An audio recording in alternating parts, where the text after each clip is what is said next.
రోజు రోజుకు ఉమ్మడి ఆదిలాబాద్ జిల్లా వ్యాప్తంగా ఎండల తీవ్రత పెరుగుతోంది. అత్యధిక గరిష్ట ఉష్ణోగ్రతలు నమోదు కావడంతో ఇళ్ల నుండి బయటకు రావడానికి ప్రజలు భయపడుతున్నారు.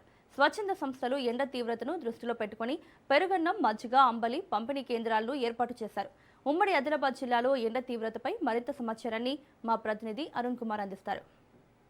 ఆదిలాబాద్ జిల్లా వ్యాప్తంగా కూడా గత 4 రోజుల నుండి కూడా ఎండ తీవ్రత పెరిగింది. ఉమ్మడి ఆదిలాబాద్ జిల్లాకు సంబంధించి కూడా ఇటు ఆసిఫాబాద్, ఆదిలాబాద్, నిర్మల్తో పాటు మంచిర్యాల జిల్లాలో కూడా దీని ప్రభావం అధికంగా ఉంది. ముఖ్యంగా కూడా ఏదైతే నిర్మల్ జిల్లాకు సంబంధించి కూడా దాదాపు 42.6గా అత్యధిక ఉష్ణోగ్రత నమోదు కాకుండా ఆదిలాబాద్ జిల్లాలో 42.3గా కూడా అత్యధిక ఉష్ణోగ్రత నమోదైంది. మంచిర్యాల జిల్లాకు సంబంధించి కూడా మంచిర్యాల జిల్లాలో అత్యధికంగా 46.25 గాను, అదేవిధంగా ఆసిఫాబాద్ జిల్లాలో 44.23 గాను కూడా అత్యధిక గరిష్ట ఉష్ణోగ్రతలు అయితే నమోదవుతున్నటువంటి పరిస్థితి. ఉదయము 8 గంటలకు ఎండ తీవ్రత ఉన్న నేపథ్యంలో కూడా ఇళ్ల నుంచి బయటికి రావడానికి కూడా ప్రజలైతే తీవ్ర ఇబ్బందులు ఎదుర్కొంటా ఉన్నారు. ఇక ముఖ్యంగా కూడా ఏదైతే మనం మంచిర్యాల జిల్లాకు సంబంధించిన ఒక ప్రధాన కూడలి వద్దానో ఇక్కడ మనం చూడొచ్చు, చాలామంది కూడా ఏదైతే వ్యాపారులు ఏదైతే తీవ్రమైన ఎండలో కూడా తన వ్యాపారాన్ని అయితే కొనసాగిస్తున్నటువంటి పరిస్థితి. దీనికి సంబంధించి అసలు ఈ గిరాకీ ఎలా ఉంది, అసలు ఎండకు ఎటువంటి ఇబ్బందులు పడుతున్నారన్న విషయాలు తెలుసుకునేటువంటి ప్రయత్నం చేద్దాం. చెప్పండమ్మా. గిరాకీ లేదు సార్, ఎండ బాగుంది.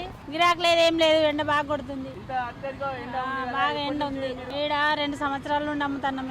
ఎండలు బాగా గిరాకీ లేదు, ఏం లేదు. గత సంవత్సరం ఎండలు కూడా బాగానే ఉన్నాయి. ఈ సంవత్సరం ఇంకెక్కువ ఉంది ఎండ.